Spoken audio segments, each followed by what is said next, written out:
The Serenity Prayer, the full version. God grant me the serenity to accept the things I cannot change, courage to change the things I can, and wisdom to know the difference. Living one day at a time, enjoying one moment at a time, accepting hardships as the pathway to peace, talking as Jesus did, this sinful world as it is, not as I would have it, trusting that you will make all things right if I surrender to his will, so that I may be reasonably happy in this life and supremely happy with you forever and ever in the next. Amen. Amen. Let's go to work. That's a good one. You sit on the toilet, don't you? You sit on the toilet, don't you? Use that as your meditation. My wife, not your wife. No, anybody listening to this. You started that, fucker. Sandwich, you didn't have a hand in making. Welcome back, Robert. Welcome back, buddy. This is we launched out next on a course of vigorous action. Just listen to those words. Listen, after you do the third step prayer, what does it say? What does it bottom of that page say? It says next. Not months from now. That's not a book. That's a pamphlet. I keep saying that. But listen to the language, actually. Next, we launched out on a course of vigorous action. Yes. Launched. Yeah. You know, I had after it. He's with us, Blake. I walked him through his steps, and he wanted to go through the plain language. I called Rob. I'm like, this guy wants me to take him through the plain language. Rob's, I don't do that. I'm like, you know what? Fuck it. I need to learn it.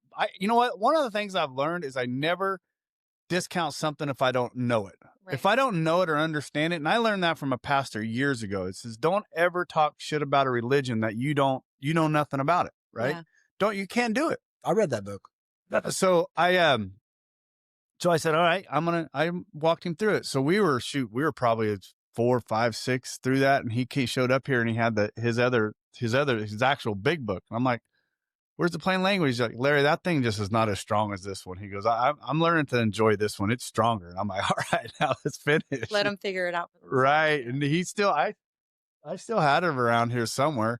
No, I think Brad ended up taking it or somebody ended up taking it that wanted to read it. But anyways.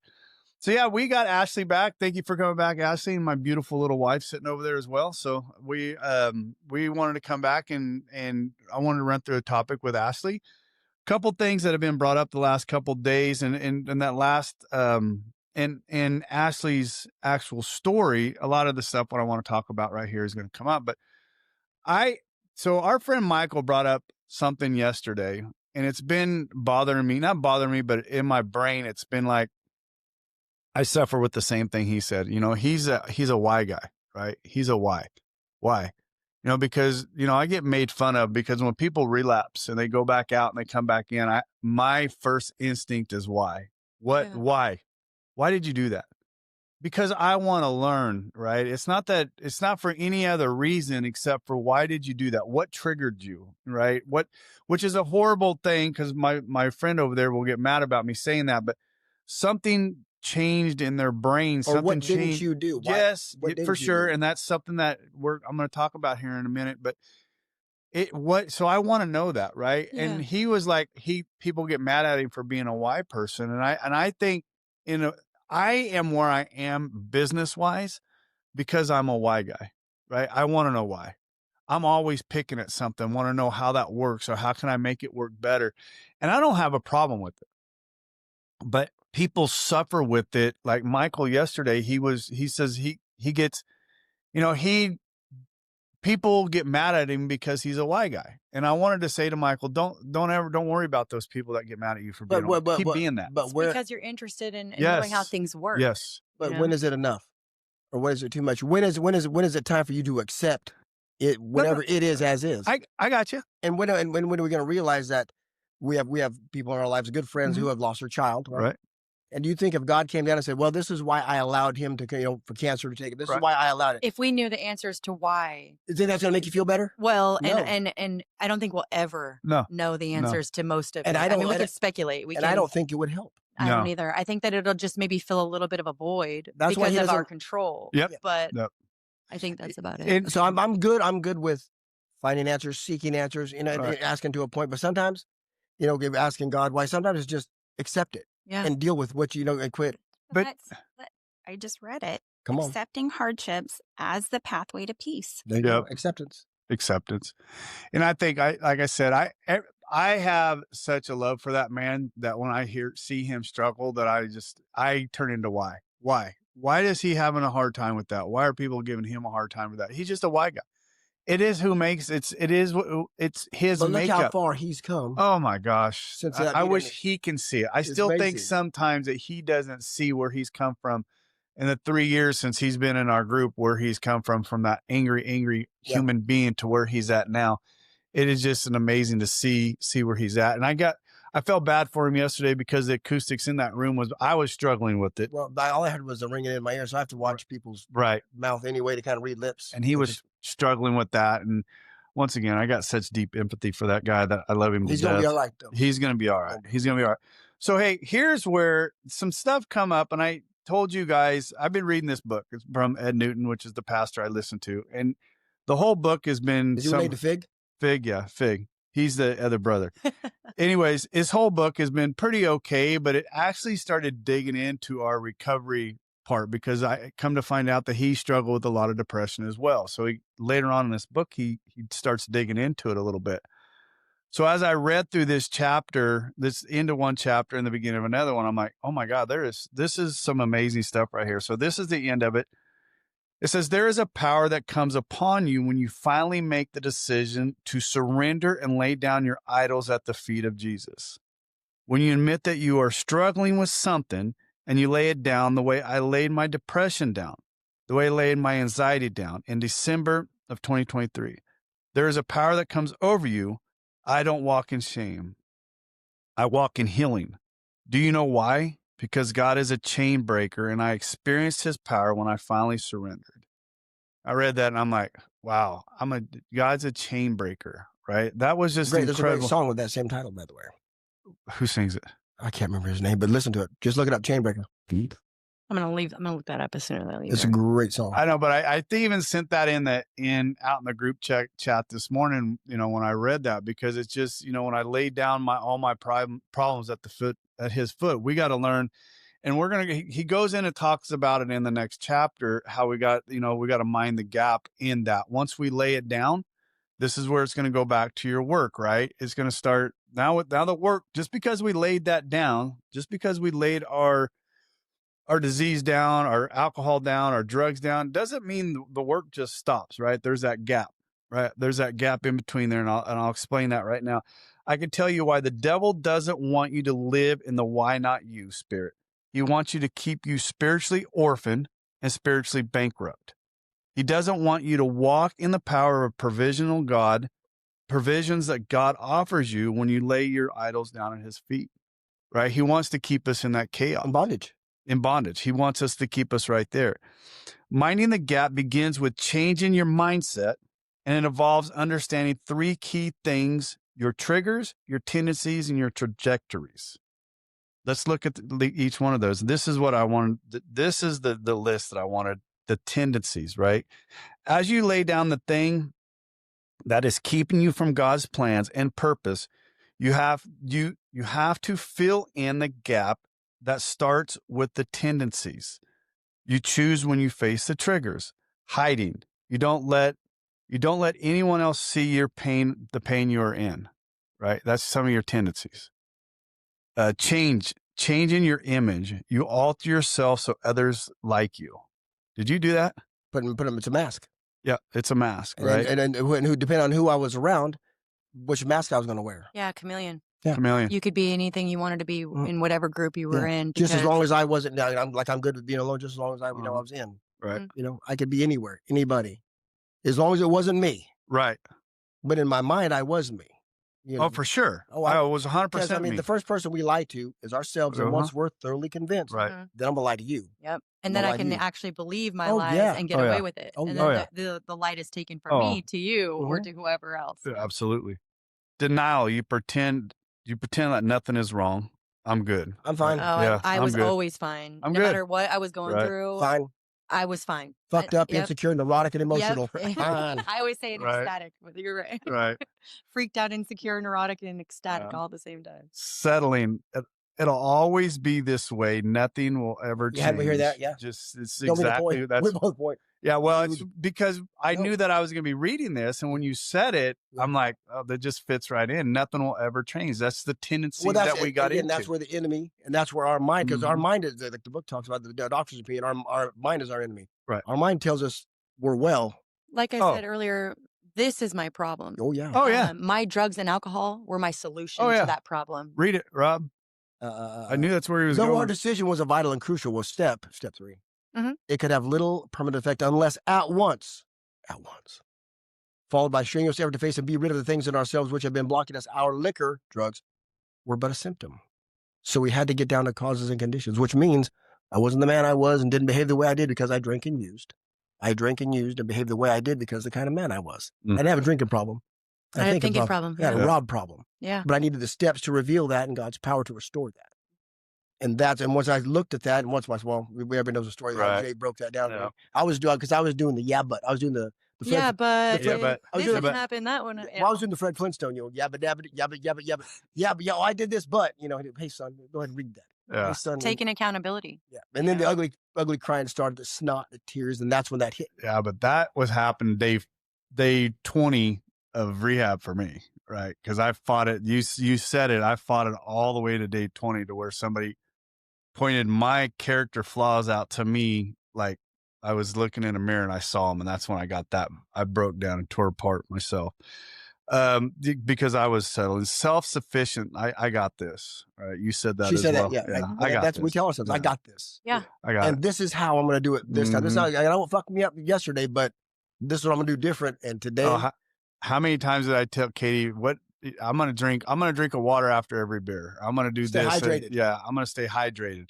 I didn't eat enough. Blah blah blah. I would only drink at night and not during the day. What is that? How it works? Drinking during business hours. No. Taking a trip, not taking a trip. Isn't that in how it works? It's 5 o'clock somewhere. You know, that kind of.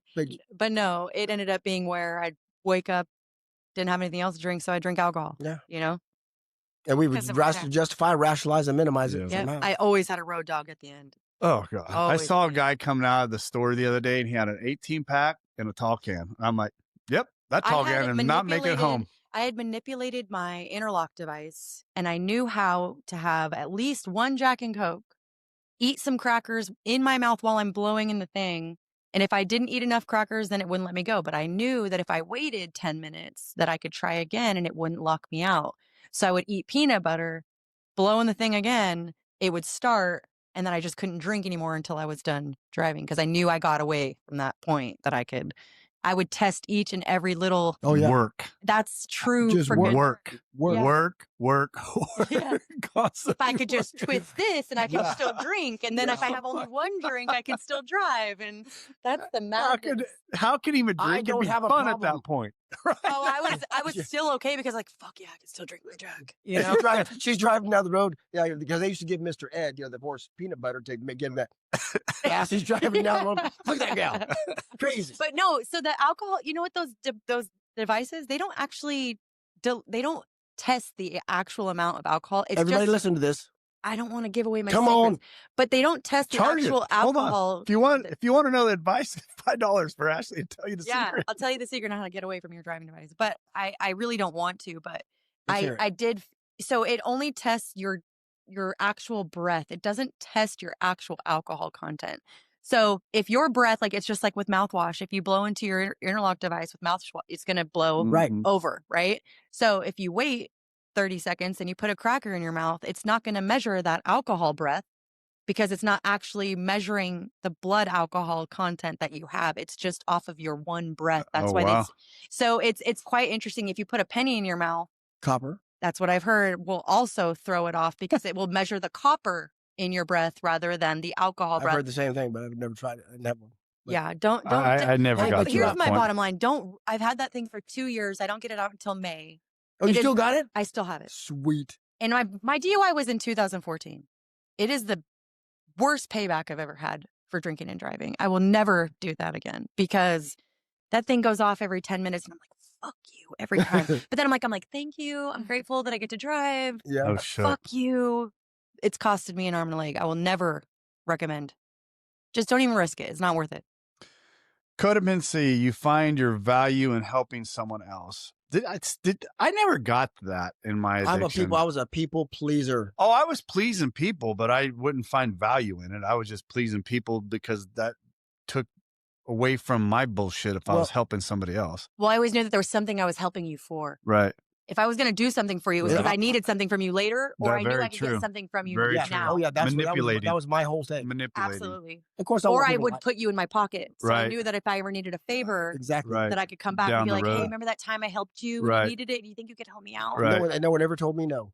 Right. Me neither. Because I had all those I was doing. It's all for me. It's the same thing. I got It was the self-fulfillment of being able to go, I did that. But I could tell myself I was good. Right. I was a good person. Right. You were doing it for the right reasons and you were so stressed out doing it, trying to help them, but really you had your own ulterior motives. And I think that's what... God, we're the sickest sons of bitches. We're disgusting. Disgusting. I'm so glad I don't have to live like that anymore. Overachieving. You think that success will fix your problems. That is 1000% me. One over the top moon Larry Shepard right there. I still feel like that sometimes. How so? Well, as of right now, I'm not employed. And I'm feeling like those voices of like self-worth are coming back. And, we went to my boyfriend's Christmas party and he's got everyone there successful. And I'm like, well, what if somebody asks me what I do for a living? What am I going to say? Unemployed? That's kind of a shitbag response, How embarrassing would that be for you? And I'm sitting here playing all this in my head. Oh, no, don't by myself. Yeah. Right? Blind pays to bleed. So then I'm like, in your head. Come on, higher power, give me a good job, one that I can be proud of, one that I can be proud to say I work for. And I'm going, I am successful with or without that's right. a job. Because, your values in your... Well, not only that, but like, it's only been a couple weeks since I've been out of work and I chose to be out of work. I did it the right way for the first time. Darn right. So it's funny that... So here's what you could have said when they asked, what do you do for a living? You should have said him. That'd shut him up. Well, no, I mean, I still am a successful shut him up. I still do social media management. I'm a That's right. This is our new social media guy girl right here. I'm a great photographer. And you know what? I could do anything I put my mind to. And I have my own eBay store. So, hey. And I told her, I said, I can't pay you. Self-employed. I am absolutely self-employed. But I took over the family business. I think it's I make a joke out of that. But to me, that's none of your fucking business what I do. Right. I'm sorry. It's great too, because it don't matter what Right. my head tells me. Ryan last night when we came home, he's like, thank you so much. I love having you next to me. Right. Being there. Her. You know what I mean? Makes and me it feel doesn't matter what I'm doing in my head. Right. Because it ain't even like that. Because No. my way ain't the right way. My way is what got me to where I was. And it's my biggest enemy. Right. And it's not about me. It's not about me. The greatest thing Alcoholics Anonymous ever gave me. It's not about me. Because I mean, I'm not much, but I'm all I think about sometimes. I'm pretty sure it's still all about me. I'm pretty sure it is. Not quite for sure. I'm sure Brad will call me tomorrow. Remind me it's not all about me, fucker. I've got 3 sponsors. I got a alcohol sponsor, which is him. I got an ego sponsor, which is our buddy Brad. And then I got a Copenhagen sponsor now. That's Jason Ryan. So. And trust me, he needs every fucking one of them. That's what Jason needs to kick it up a notch. When I was calling to Jason the other day, I was telling us, he's like, "You're a fucking mess." I've never heard of a Copenhagen sponsor. That's interesting. He needs it though. I got to get over it, man. We all have tobacco. Well, here's the thing. He has to pass this nicotine test so he can have his surgery. I will get there. When he had surgery for his back, the last time he had to stop Copenhagen, and he did. But there was 2 parts to that. He was going to have back surgery, and if he stopped chewing, we would buy a motorhome. And we bought the motorhome. He had the back surgery, and he went back to chewing. All right, let's change the subject for fuck's sakes. Sorry I brought it up. He doesn't want to deal with it. You know what? That's a deflection. You saw that. I just minimized it. Control. You try to shape every outcome. That's 100% me. Yeah.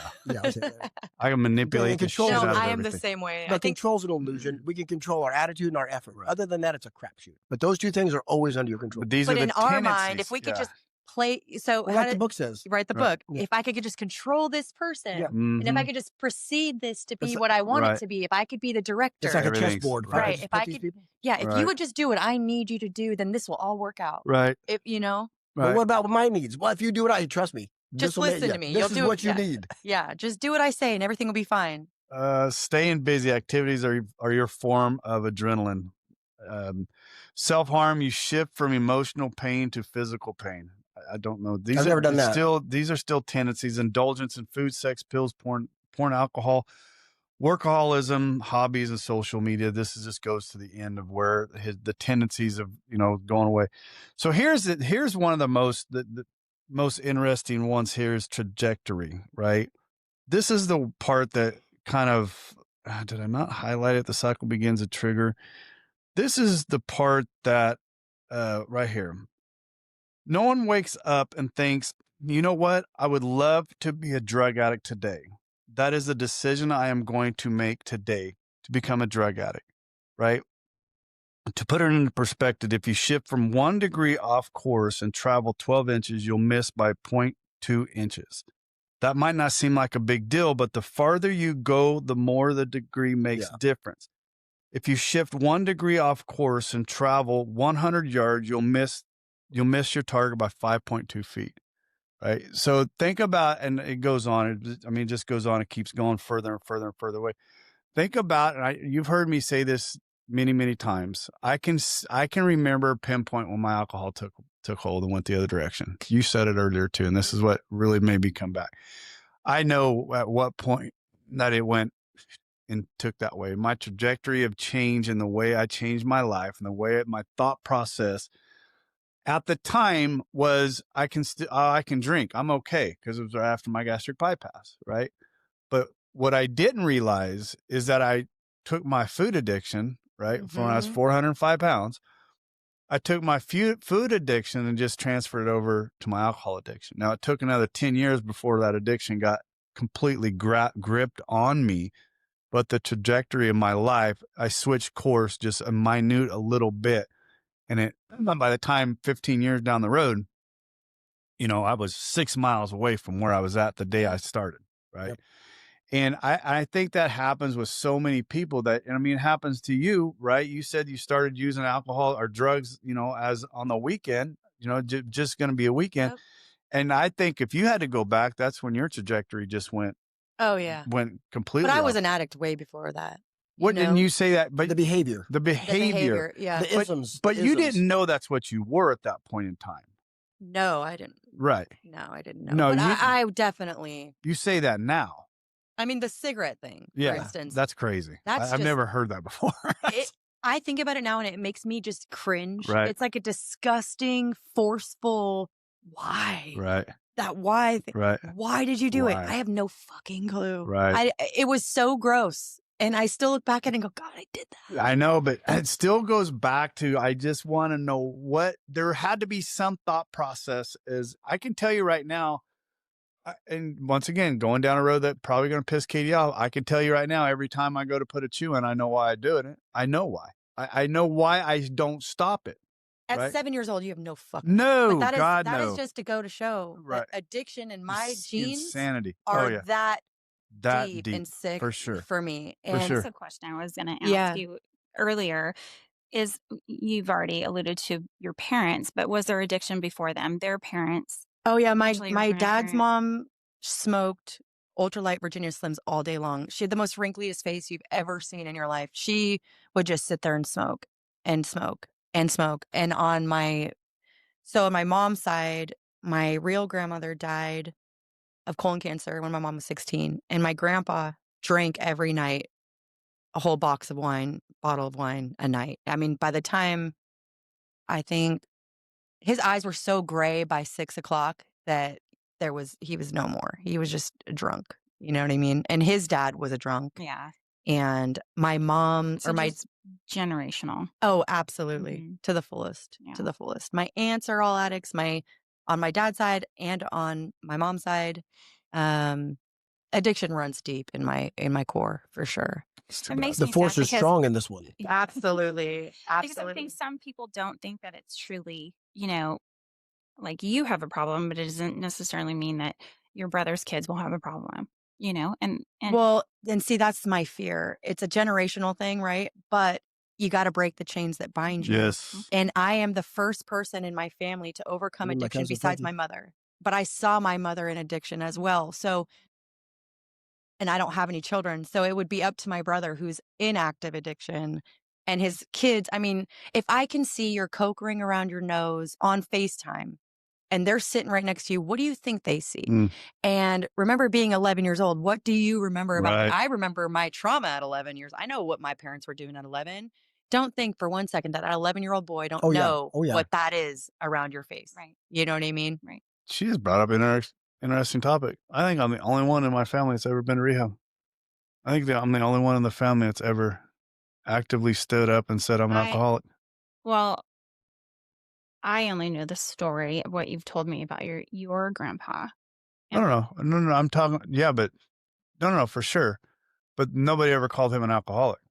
Yeah, They just called him a drunk. In the 70s, I don't think Right. that they really. Oh no, that was in the. I mean, I think it was. Yeah, or even in the 70s. You're right. 70s, late Fuck, I'm old. mid-70s, late 70s. In all of my family, my mom's the Yeah. only one that's ever said I am an Okay. addict or an But I alcoholic don't think besides me. there was really rehabs. You went to the hospital. Oh, for sure. and they Grandpa went to the detoxed you hospital there. several times. Yeah. So But I see, and think- then back then it was socially acceptable to the point where, like, if Oh, you yeah. said and you were a man that you had a problem, you'd be shunned, like you were Yes. weak or you Right. didn't, you know. Right. So I think that it was less likely to be said out loud. Like I know my grandpa's dad died a drunk pissing on himself in a home, you know, but he would be damned if he said I was an alcoholic. He was just that. It was not Stubborn. accepted. Yeah. Pride and ego. Yeah. Right. Yeah. And I think, I mean, knowing now what I know, what I've seen, and both my grandfather died when I was 17, but my grandmother died when I was 10. And I don't recall them. My grandpa was a Coors Banquet beer always. And my grandma always had a highball glass. So, and she drank box wine and that kind of stuff, but it was every night. Yeah. So was there probably a level of alcoholism there too? Yeah, probably. Yeah. So sad. Yeah, I don't know. I don't know what made me think of that. It's just that was. Yeah, So my grandpa. talk to me about your steps. You have a sponsor? I do have a sponsor. Her name is Mary. She's amazing. Does she know she's your sponsor? Oh, she knows. Fucking Rob. You're such She a knows. dick. And you know, it's fucking great. So I've had, That's a great question. I Shut started the fuck with up. 2 different sponsors and it just wasn't a good fit. Nice. I Good love it. girl. Atta girl. And, you know, one of them ended up being too much of a friend to me. And I'm a tough-headed person. I need somebody to call me on my shit. I need somebody to go, look, you're fucking up and have me go, okay, like maybe you're right. Yeah, you but know? we call each other on our shit now. But you can't be Yeah. weak-minded and be No. like, because I'll walk right all over Oh, you. You know what I yes. mean? If you're like, hey, Ashley, do you think that you could? And Oh, I'll be yeah. like, yeah, sure, okay, maybe this isn't going to work. But I needed somebody like her to be able to be like, I don't think you should see it like that. And for me to go, okay, I respect you enough and I see where you come from. Because she ain't shooting no bullshit. She's not like pussyfooting around shit. She shoots it straight and she tells me what I need to know. And yes, there's a lot of things. So they say, you know, take the suggestions, right? And use them however you see fit, right? I take the suggestions and I listen to her and I utilize what she's saying and I don't manipulate it into something I want it to be. Amen. Right. You know what I mean? Yeah. I don't go, oh, yeah, but she's not right about this. No, Hmm. I'll fully see what she's saying, try to see both sides of it. And there are a lot of things that 2 people aren't going to see eye to Oh, eye for on. sure. You know what I mean? It might be their story that they're giving you advice from. It might be their own personal experience that they're giving you advice from. Like my sponsor right now, she has the tendency to put in her story to mine with her advice a lot. And it's frustrating, right? Because I feel like it's coming from a certain place of, okay, I'm just going to say it straight. She's a very vain person in her own life. Carly Simon. Huh? Carly Simon. Good song. You're so vain. Right. And so I have to filter out certain aspects. You know, she thinks that I've slept with hella people in my story because she slept with. So the advice she'll give me is Right. kind of sheltered to her idea. Well, Right. in my disease. And I'm like, I have to remember Right. that that's not my story. So I'll listen to what she says. I'll take it into consideration. And then I'll go, well, is that useful to me in my life? And be honest with myself because Yeah. the only amount of work that I put in is what I'm going to get back. Amen. And I don't want to disregard anything she has to say because she's working me through this process of something that's going to help me be better. So and I would have never listened to anyone before. You know, I would have been like, you don't know me, fuck you. Like, Right. okay, yeah, that's you, but not me. But no, I genuinely want to be a sponge. I want to learn everything I can. And obviously she knows better than I do. She's got 17 years on me. And you know, they also say that, you know, some people are just as sick as the day they walked in. Yep. Maybe they haven't done the work. So there's definitely aspects that you should take lightly from a sponsor. And then there's also aspects that you should totally be open to learning, whether you were open to it before or not. Take in it all and then filter out what isn't useful to you. That was some of the what she says is nails, because a lot of the stuff, and like I said, Rob is my sponsor, and listening to, there was so many times that I had to take what Rob said to me with my advice, and I'd have to weigh it, just like you said, I'd have to weigh it in my aspect and where I was at and the different in my life, and go, I see what he's saying. And this is post step work. Because yes. Well, no, yes. Post step work. Well, here's a great example, right? I'm in the AA program, Yeah. but I'm actually active in my disease with drugs, right? So I go to AA and I'm like, I try to say, so if they're saying AA, I'm like, okay. And I, in my mind, go, well, this I could be using towards my drug disease. Oh, yeah. I find that AA is more spiritual. And so I don't prefer going to NA. I will eventually work my steps through NA. But as of this point, I want to continue through AA and see what I can get spiritually and then do the actual work. Fucking guy. What? So you are such a slut when it comes to AA. Stop it. No. NA's good. Yeah. Hey, we're getting ready to have Al-Anon on here. So you better, opinions vary. Stop staring at yourself in the monitor. I'm not even on there. Katie's on there. I feel like NA is more of a more internal growth. Yeah. And I believe that AA is a little bit more of a spiritual growth. And I would like to find this. A lot of us struggle when we come here finding that spirituality and being okay to give ourselves over to that. Thank you. And finding the power to be able to let go enough to go, okay, I'm trusting myself in someone else's hands and not my own. I thought I had such a one-on-one walk with God before I got here, because so many mornings I would just pray, God, please, God, please, God, please, God, please. And I thought we had a better relationship than this. You know what I mean? But my walk with God, once I got sober and started walking through these steps, you know, his and I's conversations are much different. Right. There's a lot of thank yous. It's a lot of thank yous. And for me, I'm sorry, I got a God that talks plain, blunt, and tells me I'm a no good, rotten son of a bitch. Straighten the fuck up, you idiot. Because I have to be spoken to that way. I don't react. Do I want love and cuddles from my wife? Yep, I do. I absolutely do. But when I'm fucking up, I don't need you to say, it's going to be okay, sweetheart. Yeah, tell me I'm fucking up. Yeah, tell me I'm fucking up. Yeah. I don't need to hear it's going to be okay. Because my worst enemy... Because it might not be okay. I know I fucked up before anybody tells me. Yeah. Way before anybody tells me. And if somebody makes it okay that I fucked up, I'm still got a little bit enough addiction. Okay, honey, we'll just go ahead and deal with this. Right. Yeah, no, that don't work for me. Quit fucking chewing, because you need to fucking get your surgery done. Heal. So take the damn chew, shove it up your ass, and move on until you can do all the chew you want if you're done with your damn surgery. No, I can't. You know what I mean? Because I mean, that'll stop the back from healing. Even you know, it'll stop the back. It will. It actually will. The nicotine stops the back from fusing. It'll stop the fusion. My first fusion hasn't completely taken hold because of.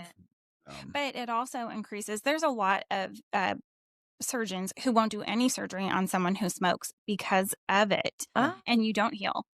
Well, get a fucking bag of sunflower seeds. 30 and years move of on. Bag of meth? No, sunflower seeds. 30 years of Copenhagen. Stage 4 cancer. Right. He said, I'll just keep doing it. Yeah. Well, we can't learn other people's mistakes. And look at, I mean, who am I to say anything but I'm not going through surgery. So. Yeah. Oh, justify. Rationalize. But we're not talking about.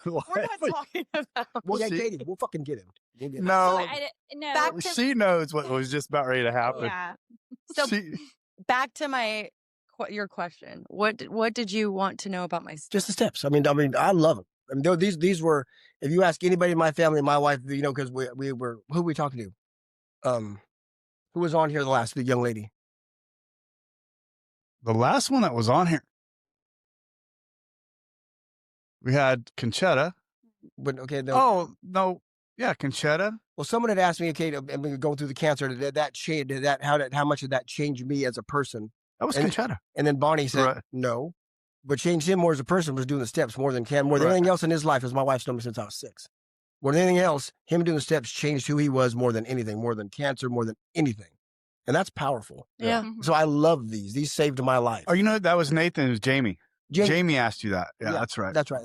Well, what I can say is where you are at in the steps, because right now you're knee deep in. You got your teeth in. You're biting them. I am on my 7th step right now. Okay. And unfortunately, because I did move, it is becoming a little bit harder to meet with my sponsor through Zoom. Our schedules are just conflicted with holidays right now. So whether or not that is going to continue and I need to start over, I'm not sure. I talked to her on Wednesday and she's kind of going through some stuff. So I'm assuming we're going to meet on a regular day, Tuesday.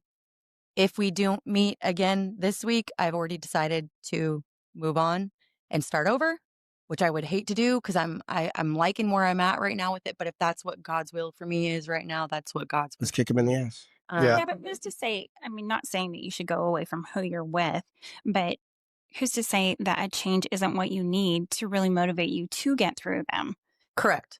But see, opening yourself with someone for me is huge. Yeah. And when you get so far with somebody and you get all excited and you start doing all this work and you find all these little things coming up and you're working through all your shit and you're like, you want, it's almost an addiction in itself. Yes, it is. And so, I've said that multiple times. I started my 4th step and I'm like, I don't have any resentments. Yeah, bullshit.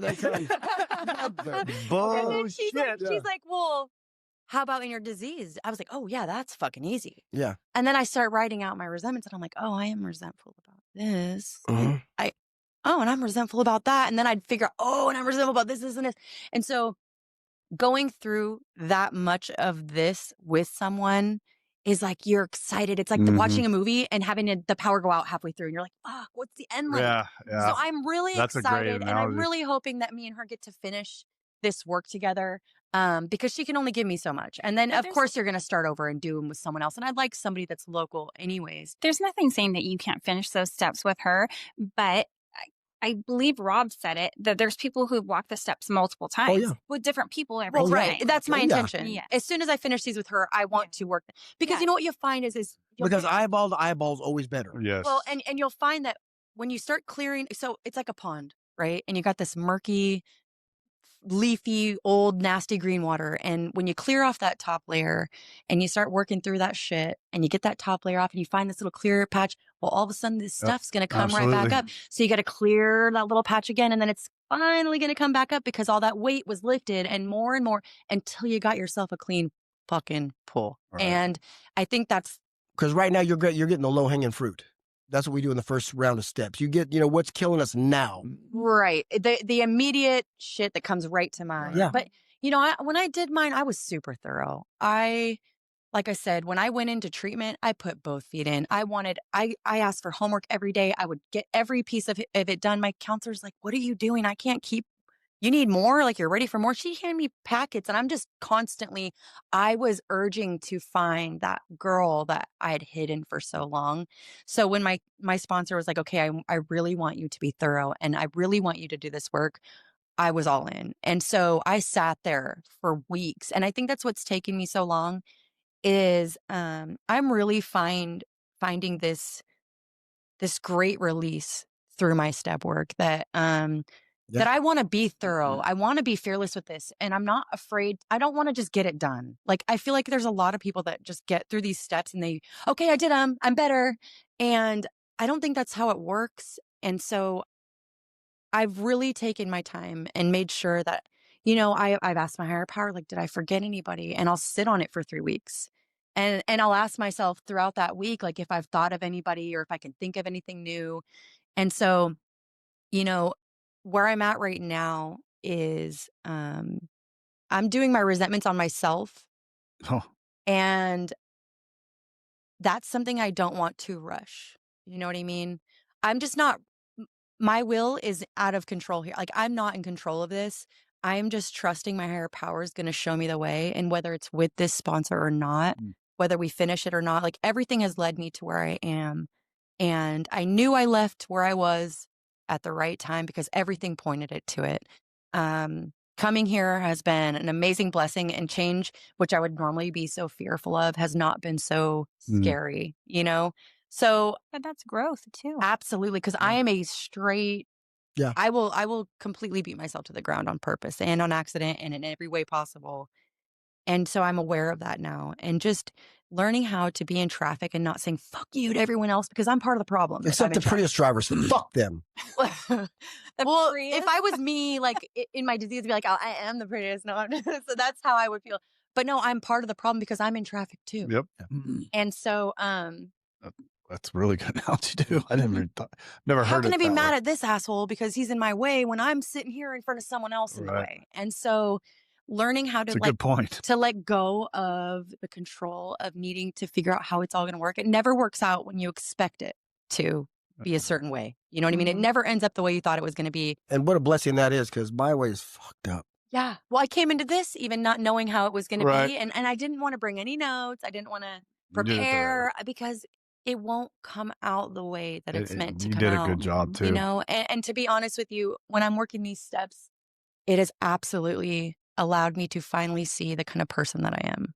And if I have to rework them 600 times, I'll rework them 8 because 800. You know what I mean? Just because I'm that kind of person. Like, I'm going to do mine again. I mean, not that we didn't do them, but like Rob said, it was the low hanging fruits, right? And there's people like Jay, my first sponsor. He's been sober 50 years. He's done his steps one time. Right. See, I think sober people need to do their steps. We've said it in here. Sober people through steps. I think it should be a requirement when you go get your driver's license or the DMV to do these steps, because you weren't mentally capable at 16. No. Right? No. Not at all. I'll work for the DMV. When I retire, I'll work for the DMV. My mom retired there for. I am your step work person. I'm just saying, I think it should be a requirement for everyone. I think they're so amazing. I think they help build absolutely the best possible person that you can become, whether or not you have trauma or not, whether or not you have addiction or not. Who doesn't, though? It's just a fine way to bring peace to your soul as a person and to take dealing with life in itself. Yeah. It's just knowing. Katie gets so frustrated because I'll be like, it's okay. There's just sick people. Don't worry about it. You get to find the bricks you're carrying. Well, I didn't even know I was carrying that.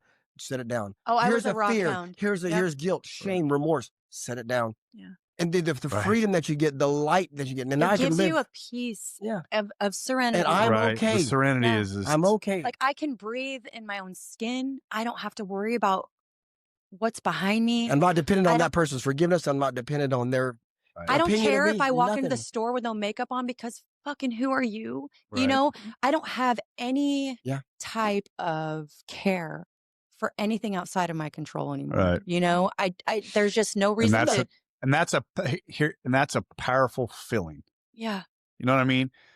To give control away, to let it all go, is a very empowering feeling for me. To know that I am not in control of anything outside my nose. Beyond my nose. And in those moments that you can't, I call them the 3 Ps: pause, process, and then proceed. Yeah. Because if you go ahead at something without processing it first, you're going to react and you're not going to respond. Right. And you're going to maybe do things that you wouldn't have done rationally. And I find, like, if I'm in traffic and I give it over to God, there ain't shit I can do about it. What good am I going to get sitting here going, fuck, I'm late, fuck. All that's going to do is give me a heart attack or send me to an early grave, really, because I ain't going nowhere. No, and it makes you angry for the next person that you see. You still have that anger on your face. You walk into the door when you get home, you're like, fucking traffic. Right. And he's like, whoa, hey, what the fuck? You're bad day, you what know? happened? And then you have to, like, okay, I'm sorry, I didn't mean to come at you like that, but you know what I mean? It could fuck up the whole evening. Because in my mind, I go, well, how many Priuses, how many Teslas did you get? It's always the Prius. It's always the Prius. I don't know. The Tesla is the new Prius. They are. Or yeah. Well, and when she went to be with Sacramento. Or the Subarus. It's always the Subarus. We have one. It's parked out front. Yeah. Well, but in our defense, we bought that for my daughter, but then she learned the new car with the backup camera, and she needs that shit. So I just said, most drivers do. So I just let her take over. We just let her take over the payment. So you got a brand new car, and we took the Subaru. And so we are not my wife doesn't have hair under her armpit, so we're not the typical Subaru people. When I meant the Subaru people, I meant the two women driving the Yeah, Subaru. The Lesbaru. Yeah, the Lesbaru. Lesbaru. The Lesbaru. I knew what you I meant. love that. We have a niece I who wasn't has trying one, to and that's what she be- calls it herself. I don't care. Hey, this is Recovery Unfiltered. Yeah. Okay. Well, for Trust the me. listeners out there that drive the Subaru and I love me some good lesbians. I love them to death. And gays. I was on one coming back. I I'm was on a lesbian. Southwest. I know. I was on a Southwest Airlines just coming back, and Kenny, he was don't- Ron. Don't cut that out. That's some good shit. His name was Ron, and he was the most flamboyant man I've ever been around in person. You've always seen these guys in TVs, but he was there, and he was, Honey. oh my God, you're looking so delicious. And I'm like, at first I was like, and then I Oh, just was God. like, no, we're going to appreciate have it. fun with this guy. Yeah. We had a blast. Appreciate that. Yes. Yes, it I'm was like fun. mean shit, baby. You're an idiot. I know. Ashley, you're amazing. Thank you. You are amazing. I do appreciate what? Katie's got some more. No, I just a question that I wanted Yeah. to ask, and I You got to really, be quicker than my brain, lady. you just shut it down real quick. Yeah. My question really to all of you, and I know Larry's answer, but even though you've not fully walked through your steps, have you all found that you've given yourself grace Huh. by Oh, going through absolutely. these? Yes. Yeah. You know, I find I've given myself grace in more ways than just through my steps. I think the steps allowed me to learn how to do that, in forgiving myself. And that comes along with like in my relationship with my family. Like, I don't walk around in shame anymore. Mhm. Like with Ryan, I don't beat myself up about the hurt or the pain I caused him. Like I am accountable for what I've done, but I also don't beat myself up with it. And I give myself grace knowing that like, okay, what I did was wrong. Yes. Did he deserve that? No.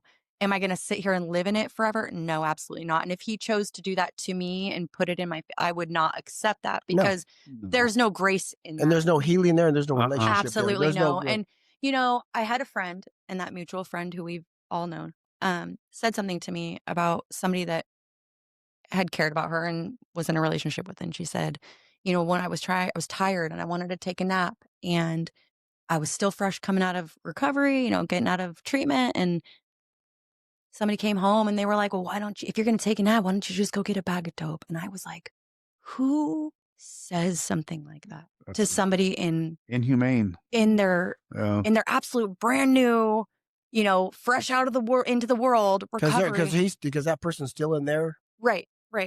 But you know, It's disgusting. Even if that person wasn't in addiction themselves, whether he may be or not be, whatever, it's just cruel. yeah. Well, no, but It's just- obviously I that mean- person does not give two shits, does not care about the other person. Or And maybe they just don't know how Well, to that sounds- release their emotions healthily.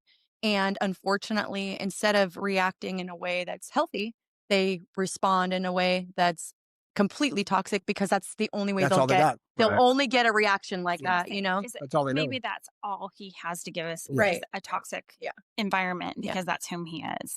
I'm trying. How long did it take? How long did it take you to forgive yourself? Long time. Yeah. That's why when people talk about tolerance or not tolerance, what is it? I had a hard time acceptance, you know, because everybody throws acceptance as a bad connotation. You know, hardships come, just got to accept them. But it's not. It's a two-way street. For me, accepting the blessings that came. Yep. I would hold on to them very, Like you didn't deserve them. very loosely. Yes. Right. Because For I don't sure. need, so it's going to go away anyway. I don't deserve this because of Right. who I was, what I've done, my step. I'm just going to keep my nose to the grindstone and keep helping people, you know, but I don't, so I would not enjoy the blessings that came with sobriety Waiting for the shoe to drop. for a long time. Until I I just had to throw it under the blood of Jesus and get the fuck over it. Right. Because I'm not special. I'm Right. an average everyday alcoholic. I wasn't the devil. And then the more, because I sponsor a lot of men. I've been blessed to hear a lot over the years, a lot of fifth steps. And I'm just an average everyday drunk, not the devil. I wasn't an angel. I was just, and that puts everything into perspective for me. And But if you think about get it, over it. Think about all the lives that you've helped assist and change, Oh, right? He's So such I a think humble that man. you're saved in a sense for a cause, right? So who's to say that you aren't special, or that you aren't just like, maybe you're not just some regular alcoholic that drunk that made no impact. Like obviously you've made an impact, and obviously you're still here cancer and all, for a reason. And your obvious reason is to help and impact and change lives, especially like what you guys are doing here with this podcast. It's amazing. I'm so grateful to be here today. Amazing that you're here, Ashley. And here's the thing about my joyous friend over there. He is such a humble person when he says the things he says, and it's so frustrating to me, but it's also the reason why I love the man so much, because the amount of people that he's helped because of the man that he is, it's incredible. He is that celebrity, and I call him that celebrity because he hates it, right? Look at him shaking his head.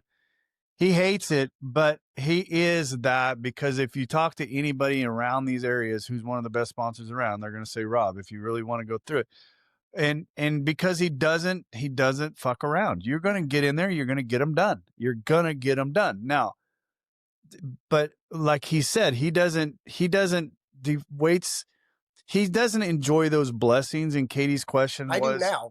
No. I know you do. I know you do now. But those blessings, how long did it take me to give myself grace? A long time. And I can promise you, the people around me felt it the moment I did. Because the minute I started to give myself grace is when I started that deep infatuation with everybody I'm surrounding me, right? But for me, it was like the last brick to drop. And then it was more freedom. There was just, I don't know. I wish I could pinpoint that when it virtually happened. I know a roundabout day, and because I remember coming home it was a Saturday morning meeting, and I was almost to Milanese Road, and there's a turnout there where the ambulances have to stop, and I stopped in there and I cried. Poof, it just hit me. Yeah. I left a morning meeting, and it just hit me how deep in love I was with her, and then it took me just a little bit longer to realize I'd forgiven myself. Yeah. It took me probably from the moment I pulled over till I got into the house here I finally forgave myself. Right. And it was that moment that I gave myself, but I was 2 years after I got out of Maynard's that it took me that long. And we talk about that all the time, that living amends that we have to give ourselves every day. Right. And I say the more days I get away from that asshole, the more and more I forget about that. Because I fuck up in sobriety too. Right. And you know what? We're only human, right? And we're gonna fuck up. I don't know. And I'm going to tell you right now, I had to call Rob here about a month and a half ago. I had to terminate a driver, and that old Larry came out, just handfuls of old Larry came out. And I was not pissed off about the termination. It was one of the best terminations I've done. I was not pissed off at anything. What I was pissed off about is the man I'd become in that. I believe that God gives us moments he gives us moments, and I failed in that moment. Right. So I was very upset with myself for a moment. I realized, that was just, okay. Am I going to have another opportunity to prove myself? I don't know. Well, you learned the first lesson, and you are aware of your own actions, and that's something that we're not capable of normally doing. Is taking accountability and going, hey, okay, I could have done this better. So for sure, 9 times out of 10, next time if you're in a situation like that, you're going to go, you know what? I can handle myself more productively now in a healthier manner and not fly off the handle, because I know before that didn't make me feel good. And now I can do it differently. And instead of beating ourselves up for 3 days, taking a bat, maybe it's just a day or two, or maybe you call someone and, hey, it's over pretty quickly. There's a fine line between owning our shit, and it's all right. He was an asshole anyway. No. It wasn't. Own your shit. No, I didn't. He didn't. But don't beat yourself up too long. We know when we are wrong. We feel it instantly. We're like, oh, okay, I could have done that way better. Yeah, it was almost instantly that I hung up the phone. I was like, I was mad at myself, but then I get reassurance not reassurance. I immediately called Rob, and I'm like, not that I needed I needed a sponsor. I just needed somebody to go, dude, I cannot believe I allowed myself to get. But what was great about that whole thing, when I had a debrief with the owners of the company, and they were talking to me, I just had to talk them through it. The one owner goes, Larry, you self-correct yourself better than anybody I know. And I'm like, I appreciate that. It took it as a compliment. Well, that's steps 10, 11, and 12. Right. You don't remember what 10, 11. I don't think he knows that that's what he actually meant by inventory, it. But inventory. And that's what he said. He goes, "You self-correct yourself more than anybody I know." And I'm like, I took that as a compliment. That to me, that was a huge compliment for me. Yeah. It shows he saw it. Being on the outside, and I've not walked these steps. Honestly, I can't even tell you what all of them are either. Let me know when you're ready. Okay. Anyways. Do I need them? Is that what you're saying? just like I they think said. everybody. I think everybody. You Wouldn't know hurt- what? And I don't Wouldn't hurt my disagree grandmother. with that. Yeah, I don't disagree with that. Yeah. But I think in that you grow so much from even the first step and through the end. Right. But you give yourself grace and you grow in so many aspects of your life, not just accountability to everybody else, but accountability to yourself. Yeah. And that's really, And that's where it starts. a gift that you guys are giving to yourself, because you know, once you accept that, you can move past some other things, but you are gently putting this out in the world and things that you do. Yeah. And it really is. Well, Jay would always tell me, Rob, you're the only big book that people might ever read. Yeah, true. I wish I could have done my amends backwards. I wish I could have forgiven myself first. Well, but you can't. No. But I think would have been nice. I think I would have actually doing the amends to feel that love coming out even more, because at that point I was just doing the amends to feel like I was going. I meant them. Yeah. But I didn't. But you were checking boxes, getting it done, it done, because that's what needs to be done. And that's at that point, that's what you needed. Right.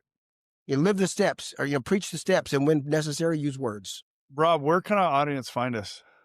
Recovery Unfiltered Podcast at gmail.com. And we are not live. I'm going to try my best to get this on YouTube this week. I don't know. Who are we sponsored by this week? Who are we sponsored by? Sponsored by methamphetamine. He's an idiot. I was going to say Coors Light. Banquet. The banquet beer.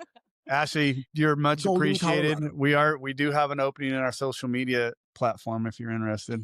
I would absolutely love to be a part of this. Would you really? Yeah, absolutely. Mary, who stepped in, and Mary would probably listen. I love her so much, and she had to back off, and this is probably good for the listeners to hear this.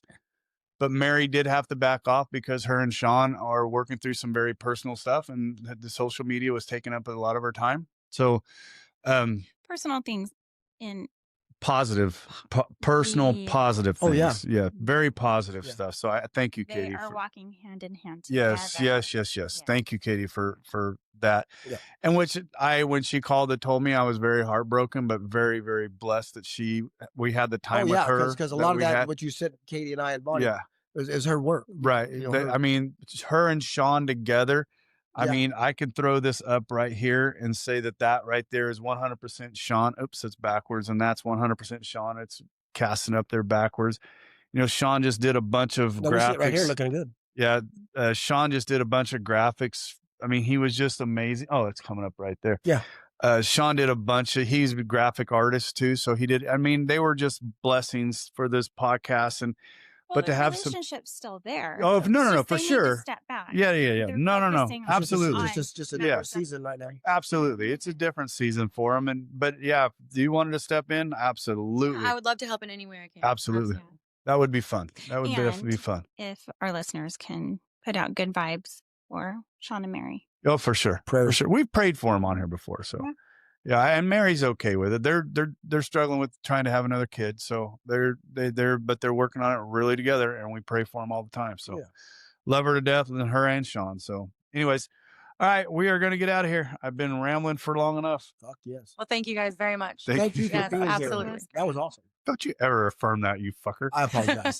Look. recoveryunfilteredpodcast.com. We will do our best to answer all of your emails.